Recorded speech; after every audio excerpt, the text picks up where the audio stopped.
behind the garment, behind the brand, there's always a person. And this is a lesson that I hope you will enjoy today. Welcome. Thank you. You could define McQueen as a contemporary artist just as much as a fashion designer, and I think that's a really kind of interesting blend of those two traditions. But I think, like many shy people, he got a sense of freeing himself through his public persona, if you like. Even at the end of his shows, he would kind of just nip on and off. He didn't really like to appear in public, but he certainly liked to shock people. But I think that's an image that he definitely created for himself. You know, there's a freedom in disguise and performance.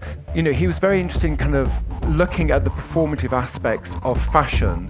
And McQueen said, you know, I want people to be afraid of the women I dress.